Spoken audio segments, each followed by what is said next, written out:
I'm Ben Bies. And I'm Carly Bies. We've been married for 12 years and together for 15 and have 2 boys. This is our story of a controlling church and spiritual abuse and how it shook our relationship and clouded our view of God. Our desire is that our honest view of pain and trauma in relationships can provide hope and the courage to hold on when life does not turn out as planned, while also providing a dash of humor and loving banter. We are still working to find wholeness, and we welcome you on our journey. Merry Christmas and Happy New Year. Welcome to our holiday edition of Biesography. This is our Q&A episode. So we reached out and got a lot of questions from you guys. Thank you for those of you who have participated. And we wanted to do something a little bit different this week for Christmas, mostly because we really didn't have the time to sit and record and edit more of our story. So this felt like a little bit of an easier project, just being busy this week with Christmas and family and all of those fun things. So should we get right into it? Let's do it. I will present the first question. Okay. And this is actually the most asked question. Yes. From even before far. we asked for questions. Mm-hmm. And it was, to paraphrase it, what did your family think? Yeah. What did your parents especially think? Did they see any red flags? What were their That was concerns? asked in a lot of different ways, but the basic thing was, what did your family think? Yeah. Well, would you like to start with your family? Yeah. Okay. So we had both different experiences, and at the church, Carly's family was the only one that was even close. Yeah, all of us that came from college to the church, everybody's family lived out of state. Everyone was from out of state or up north or far away. My family was the only family that was local in Orange County, which played a really, really significant part in our experiences, just because I think it made it a lot easier for all of us to stay where we were at the church and stay involved, because there wasn't a very heavy parental influence on any of our lives. So, continue. Yes, thank you. Context.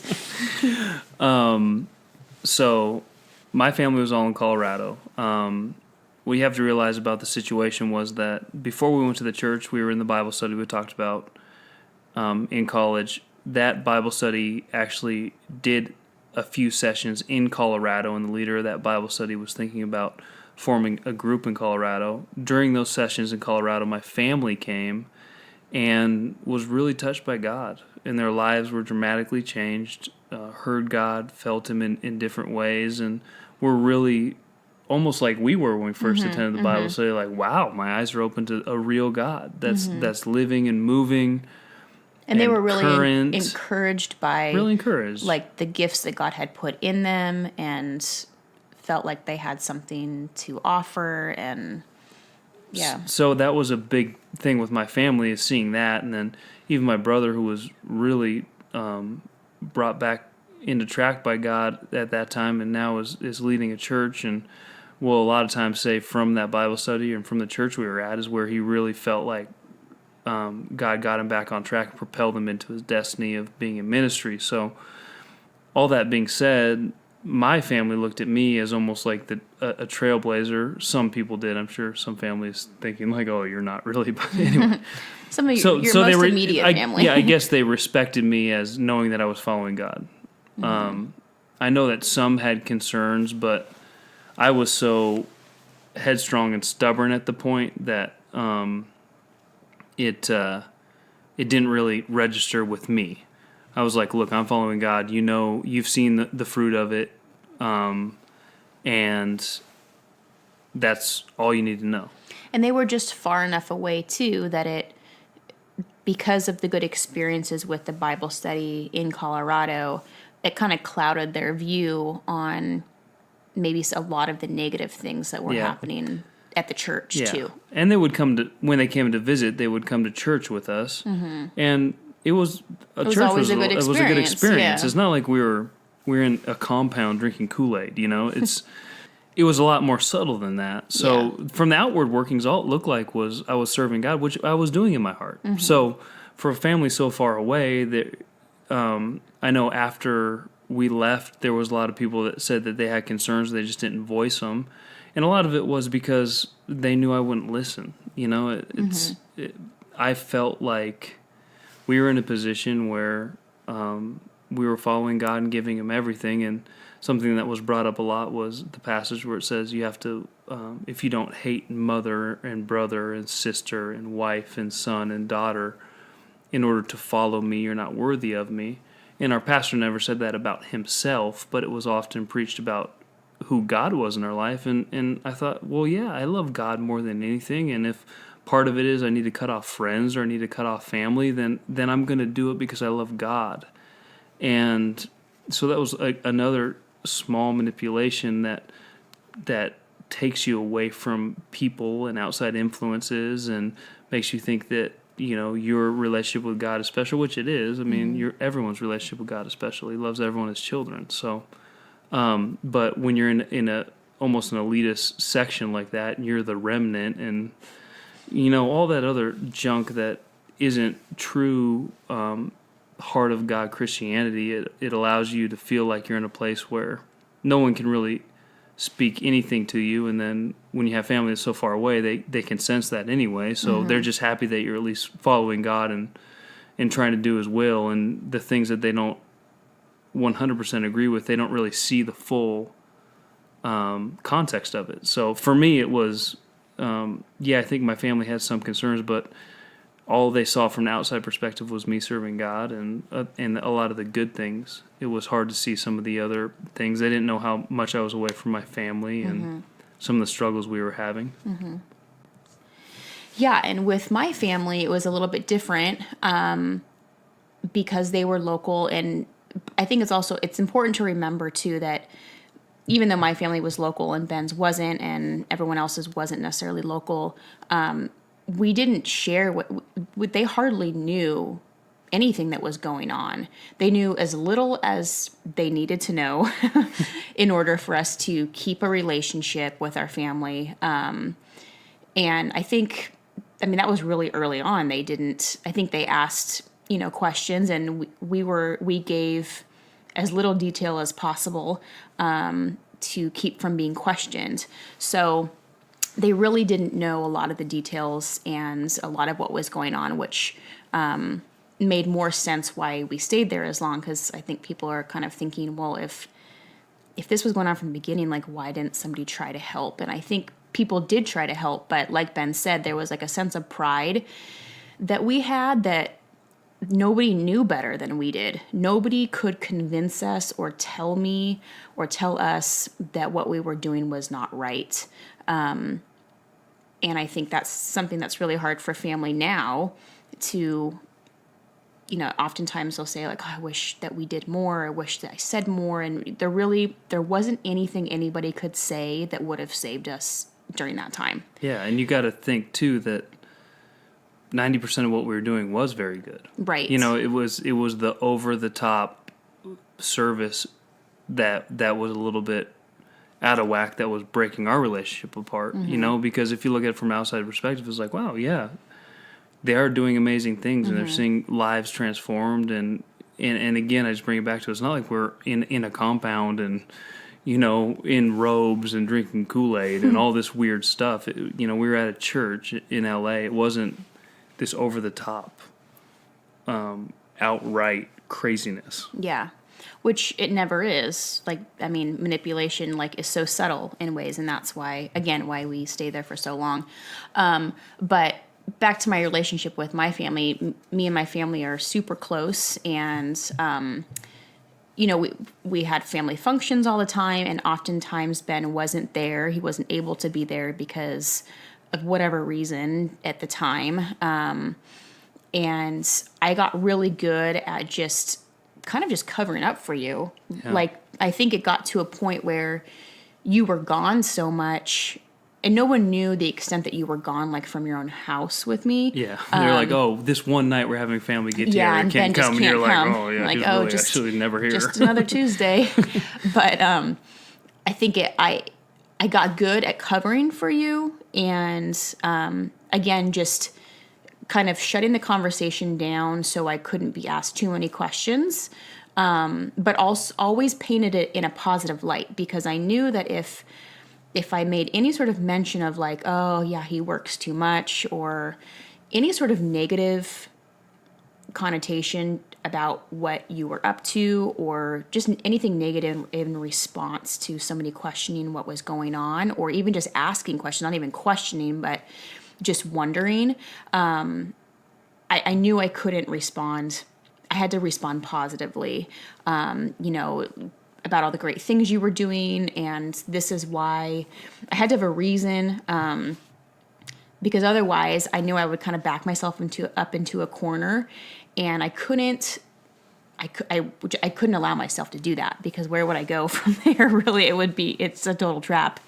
But I think in the beginning, though, it was more so like I was proud of what you were doing, and like that verse you shared, it was kind of, we were kind of taught that we were special for being there at that church, and we were so fortunate to have found that church, and there was just so many of us, and not everybody could be a part of it. It did, at one point it became like really exclusive, and we were the remnant. And I remember like being told a lot, like, family's just not going to get it, and that's okay. It just is what it is. They're not going to get it. They're not going to understand the work that you're doing. They're not going to understand that they're not part of the remnant and you are.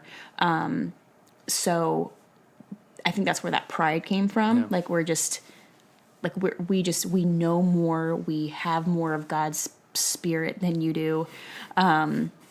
So it was kind of it was very much a prideful thing, and kind of looking down on other people in our own way, because they weren't experiencing what we were experiencing. But eventually it got more, just, you were gone more and more. And I remember, I was working in Orange County. I was catering at the time, and that was my full-time job, as I was supporting the household, which I was totally fine doing. 20 hours a day, but I'm not supporting the household. Yeah, Ben was working longer and harder than I was, but actually bringing in $0. So actually negative funds. Ben came home with I'm negative taking money funds. away from our emotional bank. As well as physical bank. But, so I would be at my parents' quite a bit, because Ben would be gone until, like we had talked about, 2 or 3 in the morning eventually, and we'll get into what was causing that. So I was alone all the time, and so I was at my parents' quite a bit till late at night. I'd be there till like 10 so, and they would be kind of began questioning, like, where is your husband? Like, why is he not home? And I remember one night my parents saying, Ben needs to be home. This is not okay. This isn't right. Like, he shouldn't be gone this late all the time, and blah, blah, blah. And I remember feeling so attacked, but so like, you're right. You're right. But my response was, what am I supposed to do? Like, not support him? I don't have that option, so I have to support him. And because I remember feeling for so long that I kind of had to live like the double life, like we had talked about, where I knew that there was a part of me that wasn't happy with how things were, but because we were still experiencing so many positive things, I had to just kind of swallow the difficult things, because the good things would eventually outweigh the bad things, right? Like, that's what I kept telling myself, kept hoping for, like, these experiences from God are like, that's why we need to stay here. That's what makes us so great. But then on the opposite side, these hard, really, terrible things that were happening would begin to overshadow. And I remember just feeling like, I don't fully agree with this either, but how can I have a conversation about something that I don't fully agree with when I know that I don't have an option for anything else? I know I can't leave. I know I can't change the situation, so I can't even go there in a conversation of, yeah, you're right, like, help me, like, I don't know what to do. Like, that was not even an option. That wasn't a thought in my mind. So my only option really was, I had to stick by Ben's side because I had nothing else I could do. And I remember my mom's response was, "You're right. Like that's important for you to be on your husband's side." And that really was the best response that she could have had, because I think she knew, and she told me this at one point too, later, that she knew that in order to keep a relationship with us and a relationship with me, she couldn't push it anymore. Like, they couldn't ask questions and try to get more answers if they wanted to keep a relationship with us, because I think they knew they would eventually lose us if they tried to press. But I mean, we kind of have talked about potentially having parents or family as our guest speaker. Well, in fact, that probably will happen. We're going to have some guest speakers at the end. So That we'll just talk about some red flags, because I know that our families did have some red flags, and a lot of them were the time commitment that Ben had to the church and being away from his family, long hours, and many more. But yeah, that was my experience with my family. They continued to be supportive and open up their home to all of us as often as possible. I think they felt like if they can get all of us meaning the friends at the church, around like more normal people as much as possible, then it could maybe help, to an extent. But I think there was always that battle of, like, at least for me, like, I love my family. I love the normalcy of being there and around them and around people outside the church. But then there was also a part of me that, like, longed for what we had at the church too at the time. And then not always. I mean, that longing went away, obviously, like later. But it was a battle of, like, two different worlds, and I knew that I couldn't fully be in both. And that was really hard. yeah, I think to any family members who are listening, it's okay. You guys didn't do anything wrong. Yeah. You loved us the way you knew how to. I think a follow-up question that was asked was, how do you navigate questions that people brought up? And then, what advice would you give people who feel their family or friends might be in a bad spiritual path, on a bad spiritual path? So I'll start navigate questions. I think the way that we navigated questions at the time was just to not listen. Yeah. We would listen to them, but then in our own minds say, well, I'm seeking God at a greater level, so Yeah. I get what you're thinking, but you don't. And we understand. didn't do much arguing in that moment with people. It's not No. like we argued people. You kind of just, like, No, it's not nodded like we your were head, trying to, like, oh, listened, you need to come to this church. You don't Yeah. understand. just kind of nodded our heads, and in the back of our minds, like, yeah, like, you don't know more than me. And what advice we give, honestly, it's a long process to really come to realization that maybe you're off in a way that you've given your whole life to, especially when there's a lot of truth to it, Yeah. So we've talked jokingly a lot of times just putting together a manual or a coursework of how do you come back to normalcy. How do you bring people back to it? And I don't know if there's an easy answer for that. Yeah, there isn't. I think the easy answer is maintain a relationship with Yeah, people. absolutely. Cutting people off that you're close with, you have a close relationship with, that are maybe in a bad situation, is not the right choice. Now, if this is damaging to you, and it's, I don't have to get into all of that, but the difference between Yeah. a super toxic relationship and one that isn't as toxic, but you want to try and help somebody. Yeah, maintaining the relationship is definitely so important.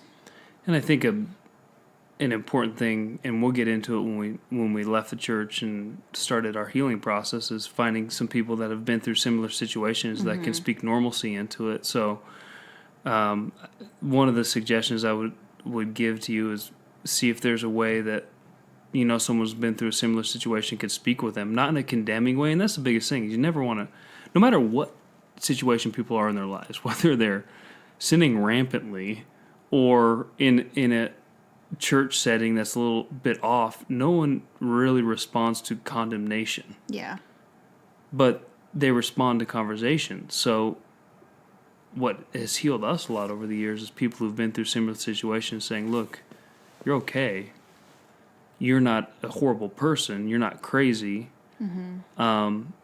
We've been through similar situations. Look at what God's done. Yeah. So I don't know if that's advice, but I would say maintain a relationship and then see if there's anybody around you that's been through something similar that could form a relationship with them also. And not immediately go in and say, this is what needs to happen, but form a relationship and say, look, we've been through similar situations. Can we talk about it? Mm-hmm. Yeah. Yeah, so going on to the next question is about spiritual gifts and how do we feel about a charismatic church today. So go ahead.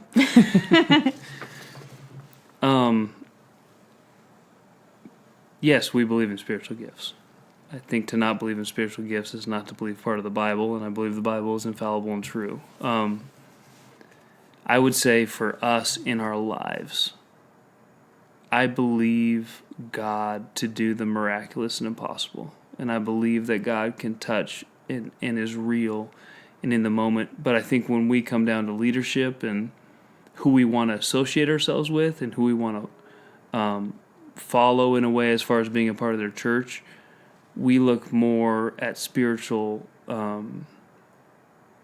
fruit as opposed to gifts. Yeah. So in other words, fruit, love, joy, peace, patience, kindness, goodness, faithfulness, gentleness, and self-control, those things are character things. Those things take time to develop.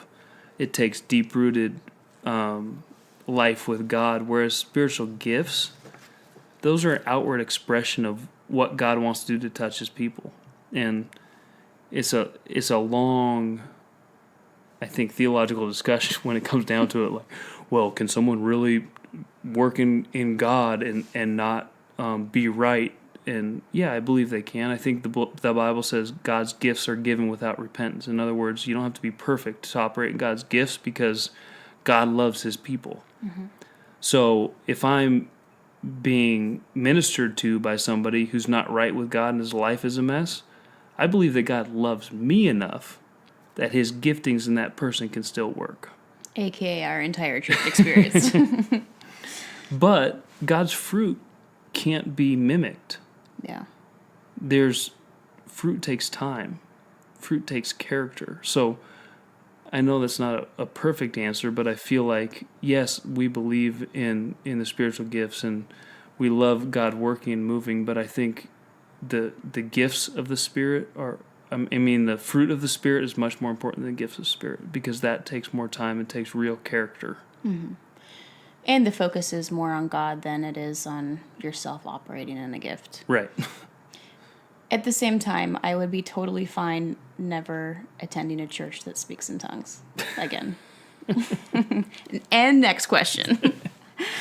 Did we seek any advice or counsel from anyone outside of church about the expectations that we were under and everything that entails with that? That's easy, no. Yeah. Short answer is no. Long answer is not a chance. No, but the reason why I think is important kind of goes back to the first question about family and all of that was, no, we thought we knew more than everybody else. So, and when when we did question things, I mean, why do you think there was such a fear of asking anybody outside of our church for any advice? Well, first of all, other than like my family, you didn't have any friends outside the church. I mean, no offense, but zero. And listen, I'm a small group of friends guy. And I had some friends, my friends that I grew up with from junior high, elementary, high school, all of that, that I saw semi-regularly.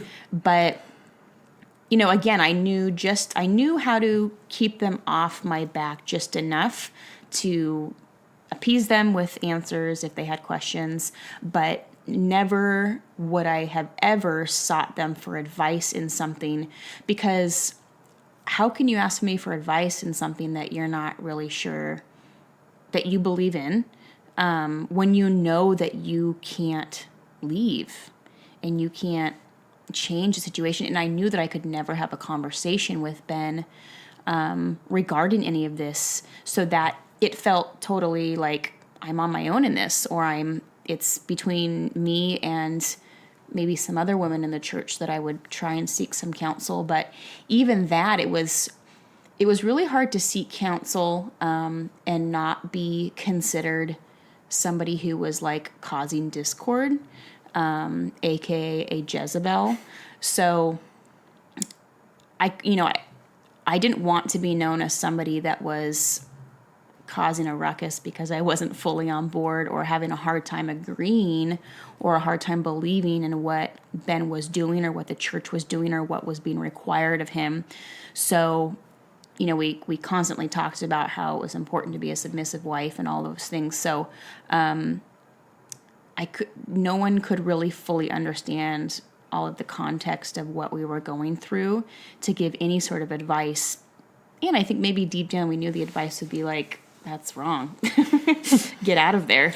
Yeah, I would say that for myself, is that there was inconsistencies in my own heart that I felt like I don't know if I can contradict, or this is contradicting in my own self. Yeah. And there's a piece of doubt in me, and I didn't want to give that doubt a chance to survive, because I'd given so much, you know, like we'd given so much that it's almost at the point where you're just like, well, there's nothing more I can give. I've given everything. So if this is wrong, then wow, this is embarrassing. You know, like there's a part of you that just, I don't think I wanted to hear advice, because it would have probably confirmed the deep things in my heart that I knew that God was calling out of me. And I think after our time there, we could look back at certain instances in our life when God was really calling and saying, look, this isn't right. But we tried to ignore it, because it's like, I got to keep serving God. And even though God's like in the background, like whispering, hey, this isn't right. So I would say that's true for me, yeah. Yeah. That's a hard one, though, because it seems like such an obvious thing now. And something I do in my life frequently now is ask others for advice, or let them in on my life. You know, it's the importance of community, but I think that's such a tendency of these manipulation groups, or whatever you want to call them. We'll call them a high-pressure group. Yeah, high-pressure group. Is that they keep the community that they want you in, and you don't really stray from that community. And there were things that we were, you know, told there was just a fear. There was a fear in anything that we would do to be out of line with what the church vision was. And so that made it easy to not want to pursue any sort of counsel or advice from anybody on the outside. Which I think not the biggest, but a huge thing of the church always was, you don't want to miss God's blessing or God's best. When being away from it now, you just look at that and think, how ridiculous is that? Is God so small that you could miss his best for your life? If you're really trying to seek him. Yeah. It really, like, that path is so small that you say one thing to the wrong person and you're going to miss God's best for your life. That doesn't seem like a God I really want to serve at this point in my life when I look at it. Yeah. Why? That just seems ridiculous. Yeah. So we'll go on to the next question. Okay. This is an intense question.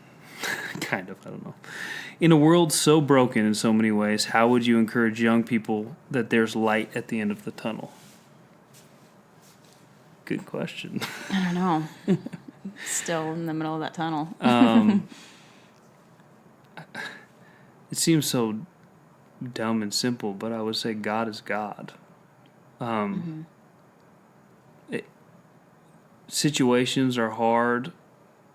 Things don't always work out the way we want them to work out, or the way we envision they would work out. And sometimes things that we think are great aren't great, and things that we think are perfect are way less than perfect. And sometimes things that we think are horrible end up being great. The bottom line is, if you just hold on to God, you will see some fruit in your life when it's all said and done. And I know that that's not a convenient answer and something that is, hey, this is a magic formula where it'll all work out. But I think bottom line is, God is God. He's sovereign. He's amazing. He loves us. He's omnipotent. And no matter what situation you go through, or what hard thing you go through, He's still God over that situation.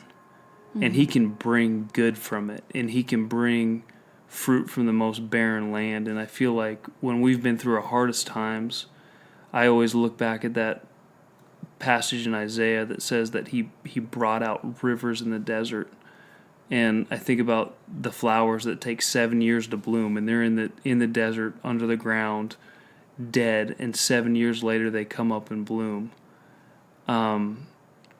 And we're still seeing that in parts of our life today. So it's not like we've been through all of that and have seen the revelation of all that, but I think we see pieces of it. And it's what the hope I hold on to. Because in the end, I think we had to come, or personally had to come down to a point in my life where I said, what if everything that we've been through, I don't see something in this life, some fruit in this life from it. And in the end, when we go on and are in heaven, I will see God's blessing from it. Am I going to be okay with that? And sometimes I think not, but Some days, yes. Some days, yes. I think the thing that really helped me sort of cope with when we did leave the church and our life had felt like it was destroyed, and trying to pick up the pieces and begin to heal from things. I think the thing that I felt like God helped me with was it would have been really easy to be like, how could God have allowed all of this when we were trying to seek Him, we were trying to serve Him? And don't get me wrong, that question has come up a lot.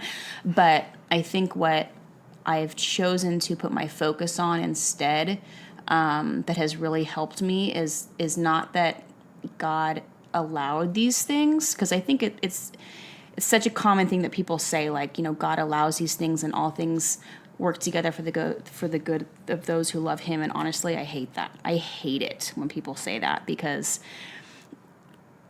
it just is sometimes the worst thing to say to people that are currently going through something or have gone through something really terrible, and maybe who haven't seen fruit from what they've gone through. But I think what had encouraged me was that not that God allowed all of these things, but God saw me in my darkest and deepest hurts. He saw me there. And that felt better to me than He allowed it. He saw me. He saw me in pain in the bathroom when Ben rejected me. He saw me when Ben was gone, yet another night. He saw me when I wanted a divorce. He saw me when Ben was broken over all of his things. He was there. He saw me and He was there. And then from there you can still question, but why did that happen? But I think when I choose to focus on the fact that He saw me and He hurt for me and He hurt for us and He hurt for the rest of us that went through this, it kind of just helps me get through those times a little bit easier. Yeah, that was really good, Carly. Yeah, I've learned some things. You've learned many things. You're a wise woman. Will you ever go back into full-time ministry? Will you ever go back into full-time ministry? Why are you looking at me? I don't know. I'm not going to be a pastor. I feel like life is full-time ministry, so Yeah. I think that's the easiest way to look at it. Is I feel like both our vocations that we do now are calling people closer to God and calling the best out of them. And I feel like my personal life, my goal and my vision is to call the best out of people. Yeah, I don't feel like we have to be in a church setting for that. Yeah. Yeah. So, no, probably not. No. So the next question is, have we been approached by anybody from the former church? What was their reaction? Have you been approached by anyone going through similar situations? Well, we're I wouldn't say, well, yeah, fortunate that certain people that we went through the church with are still our friends because we were broken together and we sought God together afterwards. And hopefully those are some of the people we're on as guests later so you can hear a different perspective. And then we've been approached by other people that we were in church with that we haven't talked to in years. And they've said, this is helping us process and, It's be been strong. positive. Thanks for doing this. We haven't had any negative feedback. The pastor has not yet tried to approach us. I dare him to. So yeah, it's all been positive. Mostly people just saying, wow, this is amazing. Thanks for doing this. It's helping us process through this also.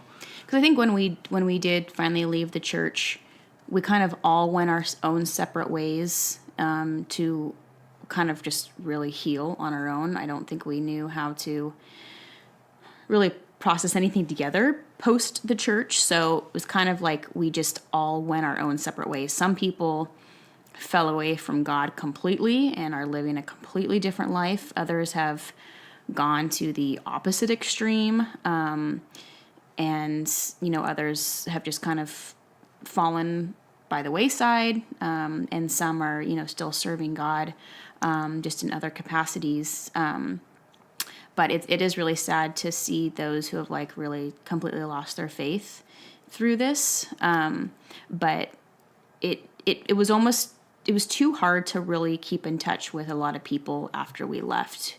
I think everybody just needed healing in their own way, and a lot of people moved away. And so it just made it easier for everybody just to not keep in touch too much.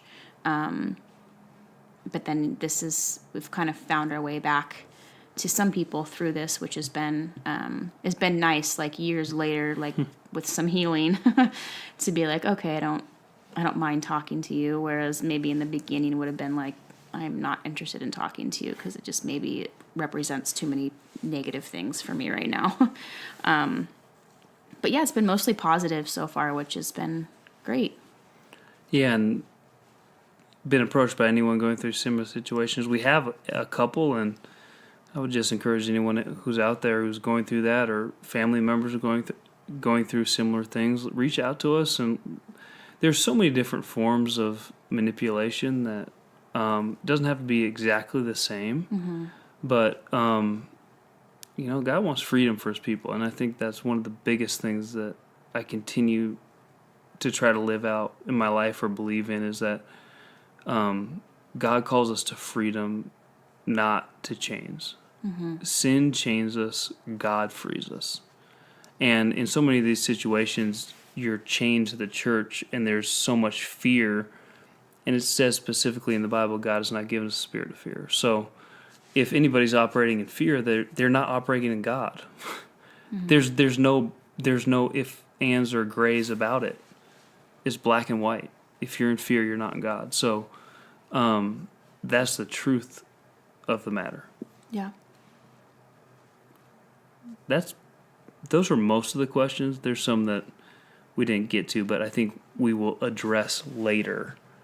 We will address later in our story.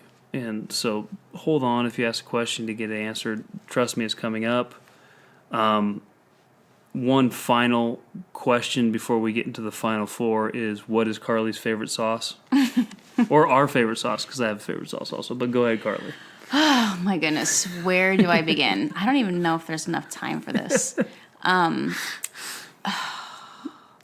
If there was a restaurant that was sauces are us, I would take Carly there, and it would be the best Christmas present ever. I love anything spicy. My mouth is like watering just thinking about this.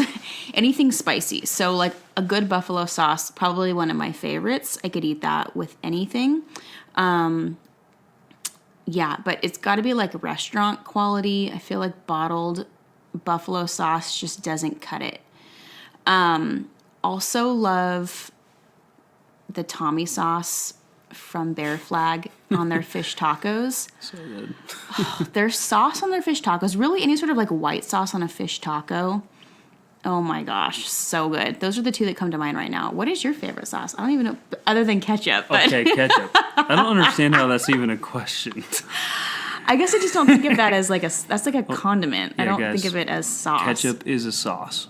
Okay? And Ugh, so boring.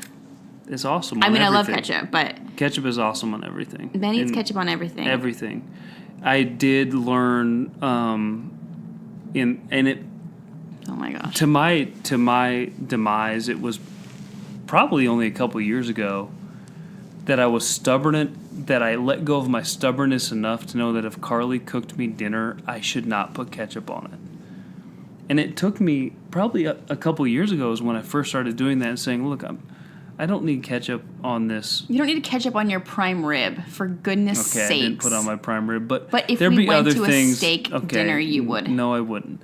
But there was certain things that Carly would make, and I'd be like, let me put ketchup on it. And I've learned over the years that that's insulting, apparently, to a chef. That if they make something, you put ketchup on it. It's super insulting. You just don't do that. It's rude. And you don't ask for ketchup at a restaurant, at like a nice restaurant for your, I don't even know, salmon. Okay. I'm not crazy. I don't put it on salmon. Well, I've tried it on salmon. It's not as good on salmon. But I love ketchup. So, that's my favorite sauce. We'll get to just 3 quick final 4. We won't even have 4 full answers for you. I don't know if we'll have any answers for you. One is Trader Joe picks. Trader Joe's picks. Favorite Trader Joe's picks? Yes. I've contemplated starting a second Instagram just for my Trader Joe's picks, because here's what you need to know about me. I am a sucker for new products. My friends count on me to purchase the newest and latest at TJ's, and give a full review of these things. So they just redid our TJ's. I'm loving it. However, they don't have a new items section up just yet. The back. No, it's not a new item section. I've asked the manager, and they're working on it. They're working on it because you know how they have the new item section, and you can see all of the latest and newest things in one place.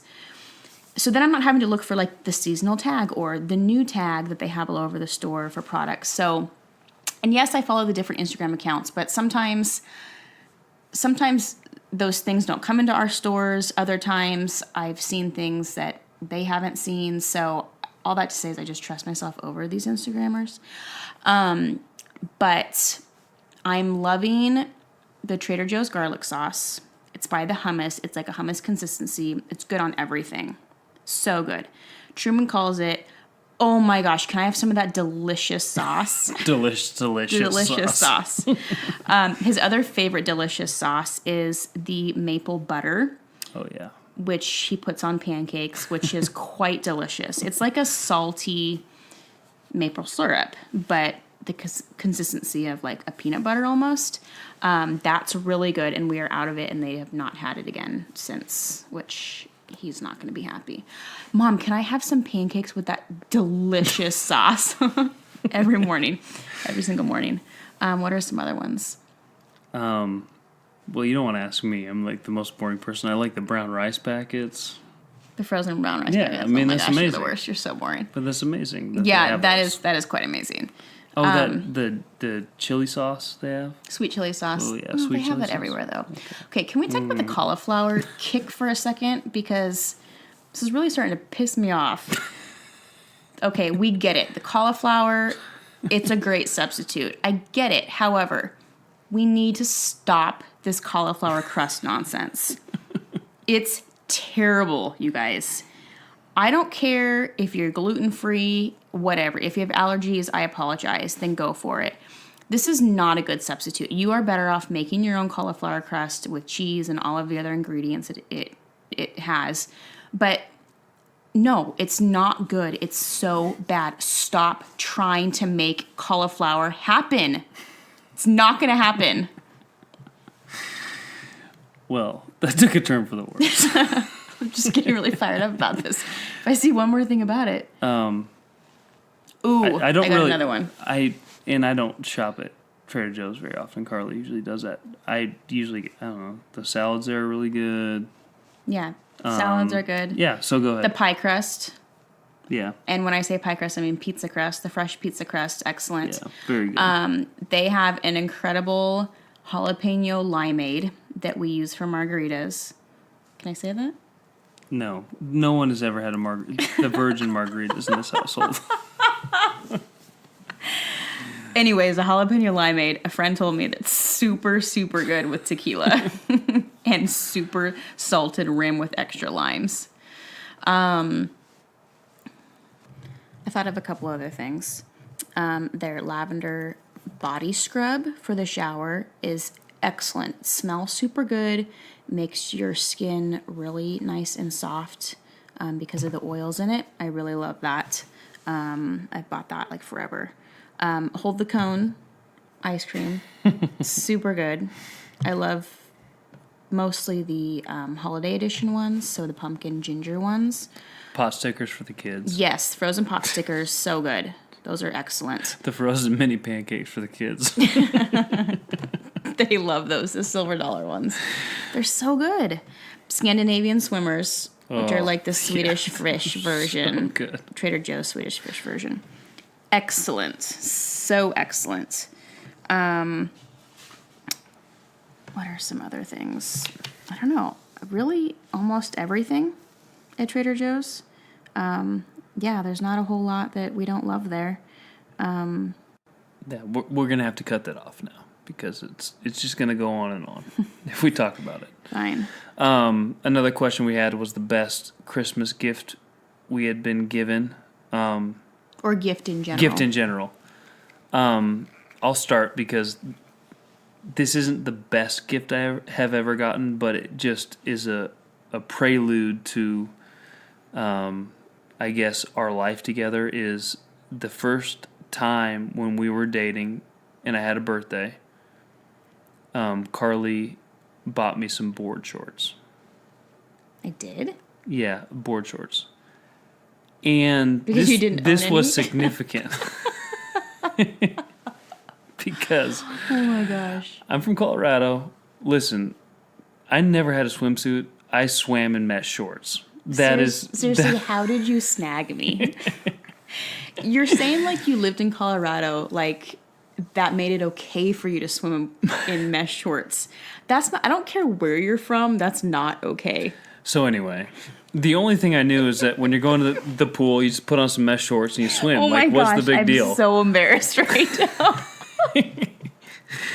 So my first birthday when we were together, we'd only been dating a couple months. She got me some board shorts, and I remember thinking, I don't understand what these are.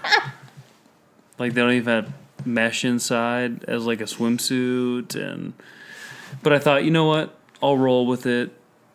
And that to me is where gifting has always been for me and Carly, is that she always gives me something a little beyond my comfort zone, fashionably.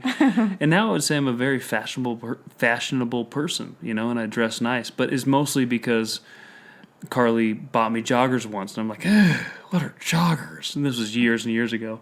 That I'll never wear these, and then I wore them. There I thought, you are. wow, these are great.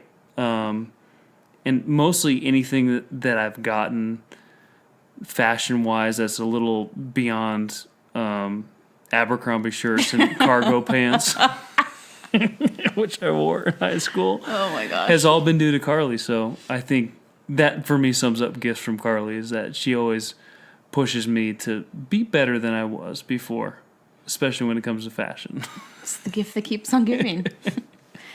I thought you were going to say the fact that I birthed 2 sons for you Those were great was gifts. the best gift that I could have ever given you. Those were very good gifts, yes.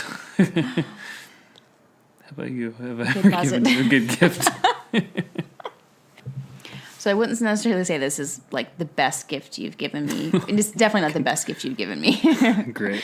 But I think it just represents you so well. It was our very first date, and you had gotten me, it was Valentine's Day, and you had gotten me, which was very kind that you showed up with a gift, dark chocolate, Dove dark chocolates, but they were still in the Rite Aid bag.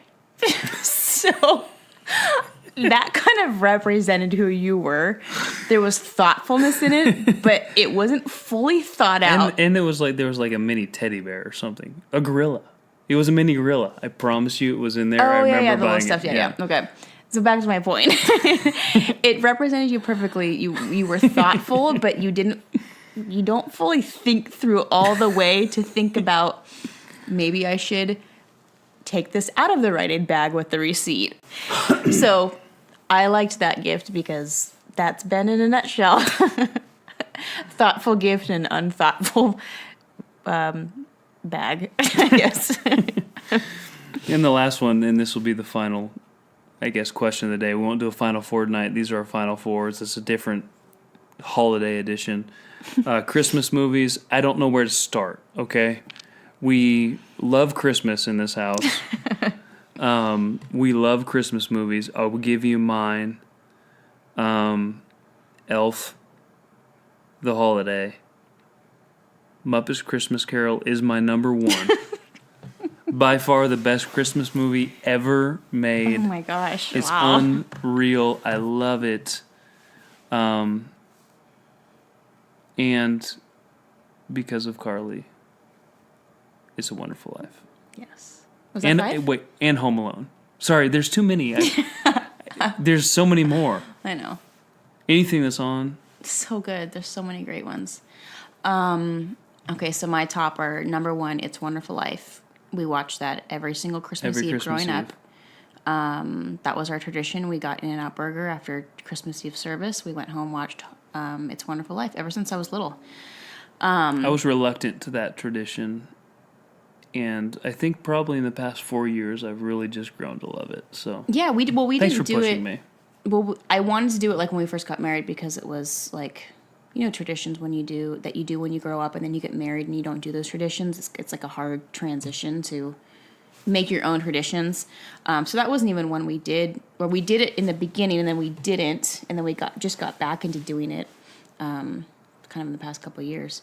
But It's a Wonderful Life, absolutely. The Holiday, duh, obviously, so good. Big That's dollop. a big dollop. Hello, big dollop. dollop. Love Actually. It's just so good and sad and all of the things. Let's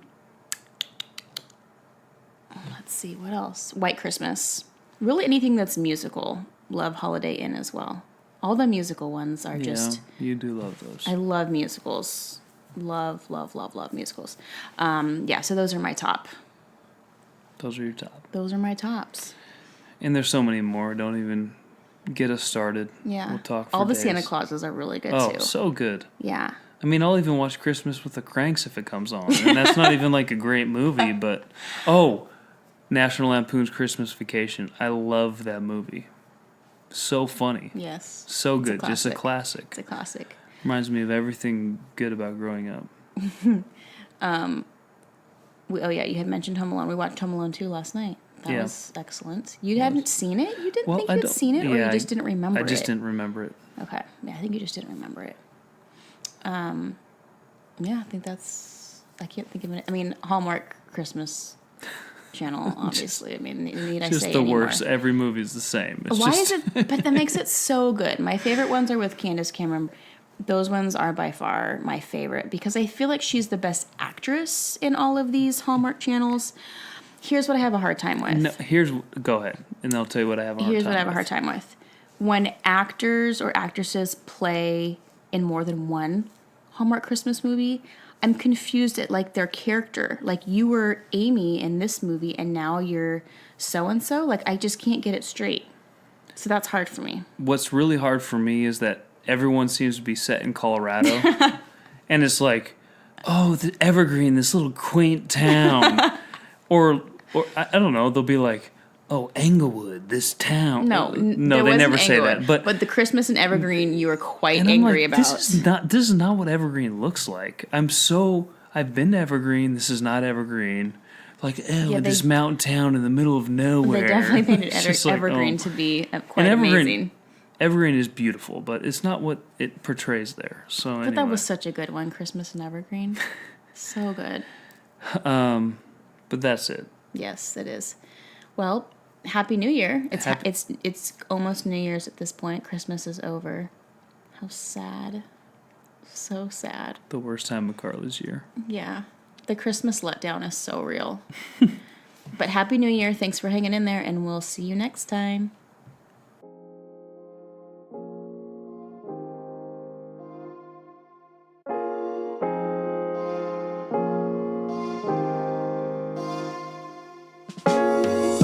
Thanks for joining us on Bizography. Please subscribe or leave a comment. And if you have questions or want to open up a discussion, you can find us on Instagram or Facebook at Bizography. See you next time.